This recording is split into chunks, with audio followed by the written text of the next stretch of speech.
all, Kurt Sasso here from TGT. We're at Fan Expo Canada 2010.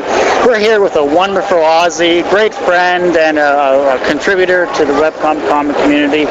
How are you doing today? I'm doing great. And for those that don't want to butcher your name, what are you and what's your webcomic?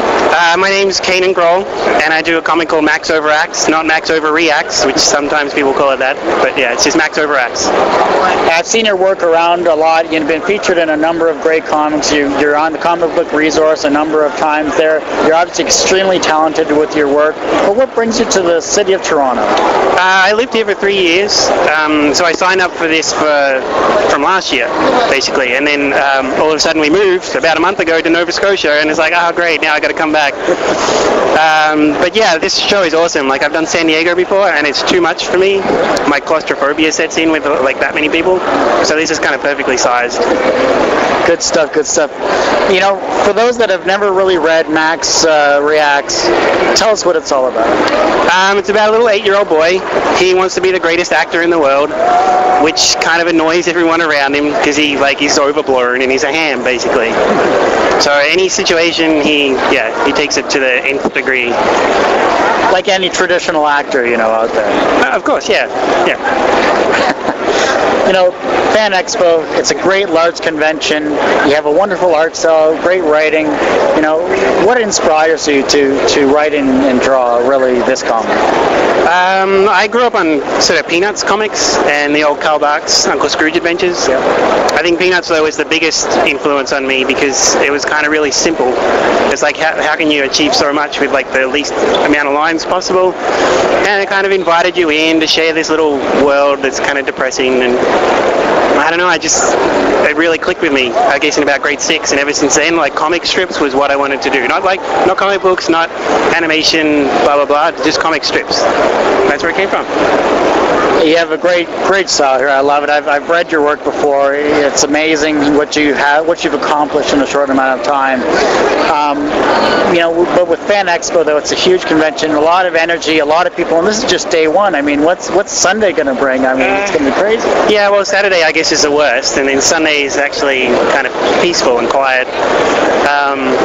I find, last year I found, as soon as somebody asks for a sketch, like, all it takes is one person, and then the snowball comes along, and then you're sketching for like 6 hours, and it's like, oh my god, I haven't had lunch. And I don't know, I enjoy it. I love it. I only do it once a year. Well, twice this year because I'm doing New York as well, but just the energy you get from drawing live in front of people, often without a pencil first, just straight with pen and ink, and it's fun. There's nothing like it. You know, you said you moved to Nova Scotia. I've been there. It's a beautiful area. Now, was that for work mainly, or just change of scenery?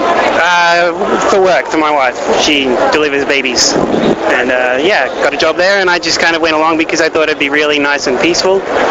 We got a place where I have my own studio now instead of working next to the television. And I'm getting so much more done because I actually have to go upstairs now to go to my studio. So I can't keep running to the fridge and like to the TV and everywhere else. It's like, once I'm up there, I'm up there. Don't bother me.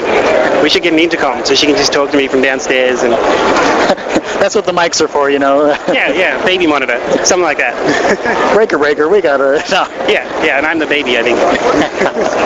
You know, Fan Expo, this is a great convention. First time we've been here as well. I mean, it's just huge. We were at Chicago earlier on this year. That's C2E2 was amazing as well. But, you know, being hometown Canadians, we love this type of stuff. We want to showcase great talent like yourself.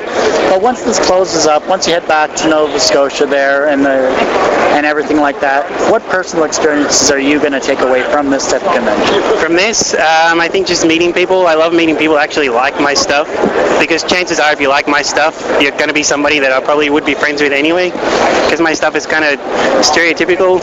I guess it attracts a certain type of person. Like, anyone who reads my stuff probably loved the Muppets at some stage, you know, like something like that.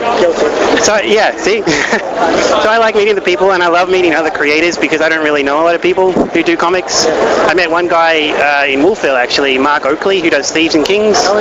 Yeah, he's out there. It's like, hey, there's another guy here who does this kind of thing. So we'll be able to meet up with him for like coffee or whatever and just talk about comics and the business.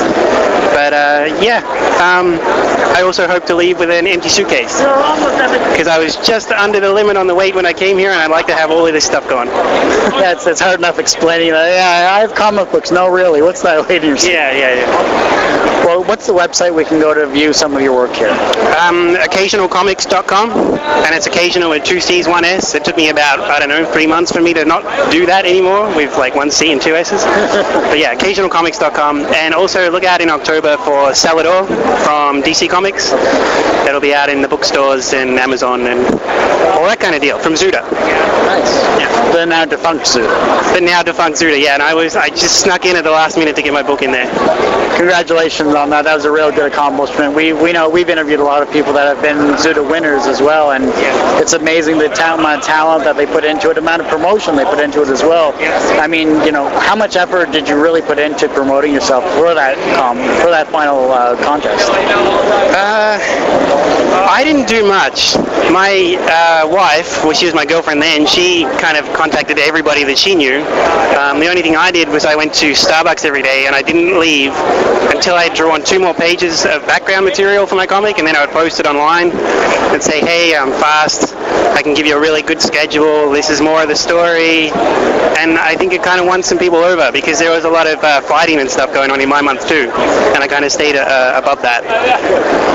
Well, hey, congratulations. I wish you great best of luck, and this is going to be a wonderful weekend for you. I feel it. I see that for you too. A lot of people, you got great traffic here, and you got great roommates next to you with Ran from Postscript. So thanks again for the interview. It's been a real pleasure. Yeah, thank you.